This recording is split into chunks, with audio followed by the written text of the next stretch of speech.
Good morning Chhattisgarh. तो बहनों भाइयों, हर बार की तरह आज मैं आपके करीब लेकर आया हूँ एक ऐसी शख्सियत को जिनका नाम है शाहाना कुरैशी। और इनकी तारीफ तो मैं कितनी भी करूँ आप सभी को कम ही महसूस होगी, क्योंकि शाहाना जी अपनी पढ़ाई के साथ साथ हाई कोर्ट में एडवोकेट भी है और साथ में पुलिस विभाग में काउंसलिंग भी करती है, यानी हजारों परिवार को इकट्ठा करती है, हजारों परिवारों की समस्या को समाधान करती है। इनके साथ साथ समाज में भी जुड़े हुए हैं, समाज में निर्धन महिलाओं को आगे बढ़ाने के लिए इनकी बहुत ही अच्छी योगदान रहती है। तो आज चलिए हमारे साथ, मैं लेकर चलता हूँ समय दर्शन के स्टूडियो में शाहाना कुरैशी जी के पास। तो सबसे पहले ही आपको हमारा यहाँ स्वागत है। तो मैडम जी, सबसे पहले तो ये बताएं, आप तो छत्तीसगढ़ की निवासी हैं और खासकर दुर्ग शहर की, तो आपकी एजुकेशन कहाँ से? एजुकेशन यही थ्रू आउट बुक से हुई है। Higher education? जी हाँ, BSc MA LLB तीनों बुक से किया है मैंने। जी। और आप एक गृहवधू भी है, हाउस वाइफ भी है, और इतने सारे काम आप कैसे कर लेते हैं? टाइम मैनेज करते हैं और अपने काम पे फोकस करते हैं। अच्छा। क्या करना है सब। तो आपका से कभी बोरियत नहीं होती कि घर का भी देखो, घर के बच्चे का भी देखो, फिर अपना काम संभालो और फिर समाज सेवा भी करो? नहीं, बोरियत नहीं होती। तो कितने सालों से आप समाज सेवा कर रहे हैं? 20 सालों से तो कर ही रहे हैं। 20 साल से? तो आपकी मतलब जो समय परिधि है 20 साल तक ही है और आगे बढ़ते जाएगी? नहीं, हालांकि 95, 96, 97 में मैंने सोशल टॉपिक्स पे लेखन वर्क भी किया है। अच्छा। दैनिक भास्कर की मधुरिमा में आते थे मेरे आर्टिकल पब्लिश होते थे। तो किस टाइप का आर्टिकल होता था? Social topics. अच्छा। रिलेशन पे रहता था, हस्बैंड वाइफ के, डाइवोर्स पे होता था, सुसाइड पे होता था, क्योंकि मैं समाजशास्त्र की स्टूडेंट रही।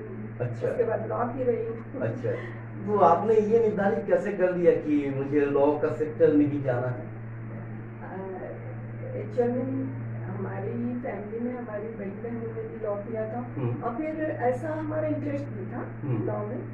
कानून के प्रति रुचि थी, पढ़ाई के लिए रुचि थी, कानून का भी, जर्नलिज्म का भी, सोशल भी, तो ये तीनों अभी मैं कर ही रही हूँ। अच्छा मैडम, ये एक पर्सनल क्वेश्चन हमारा है कि जैसे मान लीजिए एक पुलिस विभाग की कोई महिला है, तो उनके नीचे काम करते करते दबंग हो जाता है, पेट्रोल पंप में जाते हैं, कुछ अजब हरकत करते हैं, बात करते हैं, मतलब उनकी जो कैरेक्टर है दबंग टाइप का हो जाता है। मैंने सही बोला? दबंग नहीं कह सकते, जब हम किसी फील्ड में पूरे टाइम वही चीज को फेस करते हैं, काम करते हैं, तो फिर वो चीज नॉर्मल लगती है। अच्छा, मतलब नॉर्मल। हाँ, एक घरेलू महिला जैसे किसी क्वेश्चन का आंसर देगी तो वो थोड़ा उसका लिए ऐसा अलग रहेगा, लेकिन जो एक प्रोफेशनल रहेगी उसका लिए ऐसा अलग होगा। तो कहीं घर में काम करने का कहीं ऐसा नहीं होता कि घर के लोगों का साथ भी आप कानूनी बात कर रहे हैं?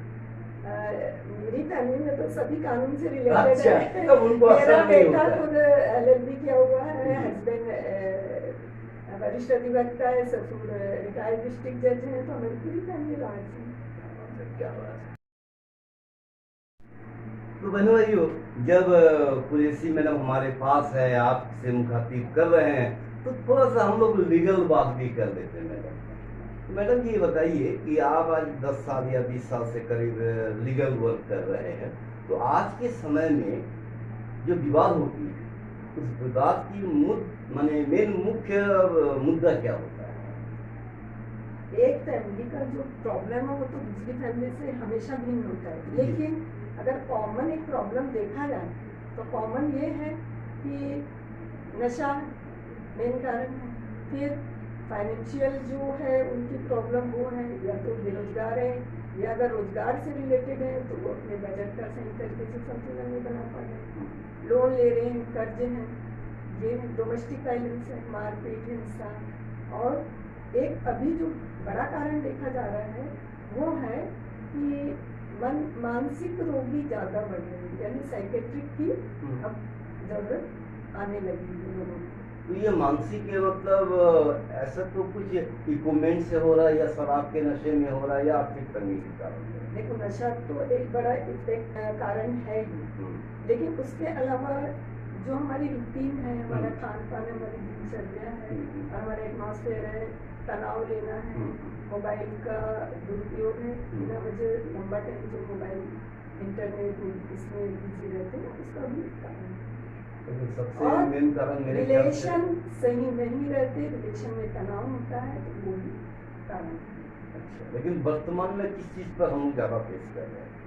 वर्तमान तो एक्स्ट्रा मैरिटल रिलेशन ज्यादा है, जी।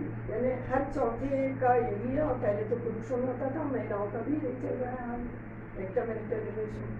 पहले एक लिहाज था 20 साल पहले, जब हमारे पास ऐसे प्रॉब्लम आते थे तो लोग दबी जबान से अपने रिलेशन को यानी स्वीकार नहीं कर पाते थे, नीचे मुंडी हो जाते थे। लेकिन अभी क्या है, नजरें मिला के एक्सेप्टेंस है उस चीज को लेके, शर्म नहीं है। तो ये मॉरल वैल्यू जो समाज की गिर रही है, वो भी इसके लिए एक बहुत बड़ा कारण है। अच्छा, मैंने सुना कि आप एक अच्छे कैटेगरी के काउंसलर हैं, जहाँ तक मुझे मालूम हुआ आपके बारे में। तो ये बताइए कि वर्तमान ज़माने में या वर्तमान समय में जो टीनर एज की लड़कियाँ, उनके बात करने की जो शैली है वो खराब होती जा रहा, नशे में आदी होते जा रहा, माता पिता को गलत बोल करके बाहर घूमने का ज़्यादा शौक हो गया, तो उसके लिए आपकी प्रतिक्रिया क्या होगी? हम लोग तो इसके लिए पेरेंट्स को ही ज़्यादा जिम्मेदार समझ रहे हैं, क्योंकि पेरेंट्स का पूरा फोकस है बच्चे किसी तरीके से पढ़ाई करें और कमाएं। उनका संस्कार की तरफ से फोकस हट गया, और हमारे जो बचपन में था पूरा संस्कार पे डिपेंड था। हमको जैसे पेरेंट्स भी बोलते थे, हमारे जो रिलेशन है वो भी, हमारे पड़ोसी, हमारे टीचर भी हमको कैसे बात करना है, क्या करना। और अभी आप बच्चों को ये सब नहीं है, बच्चा बस पढ़ ले, नंबर अच्छा ले आए, नंबर पे फोकस है और उसकी कमाई पे फोकस है। तो बच्चों को संस्कार देना तो माँ बाप की जिम्मेदारी है ना। तो इसके लिए माँ बाप को क्या करना चाहिए? अवेयर होना चाहिए माँ बाप को। अगर अभी अवेयर नहीं हुए तो आने वाली पीढ़ी जो, जैसे अभी जो बच्चे हैं वही तो हमारे देश के फ्यूचर है।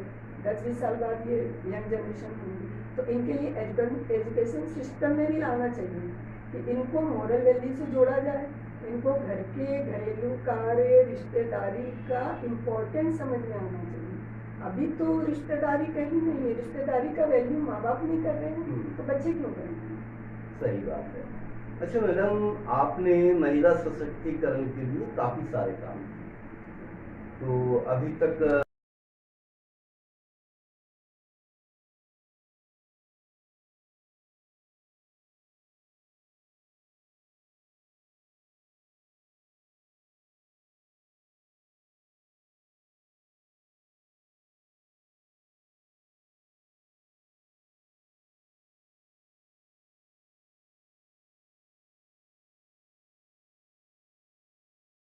भी आप बनाए, तो किस मामले में समझदार?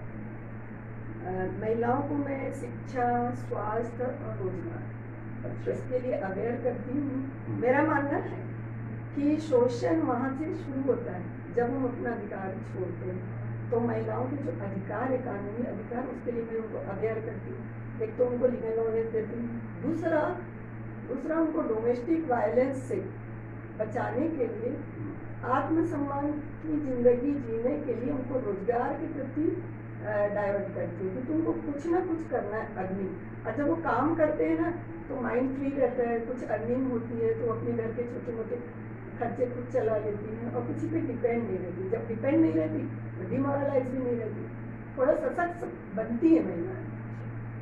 ठीक, ले लो, ठीक ले लो। कंटिन्यू।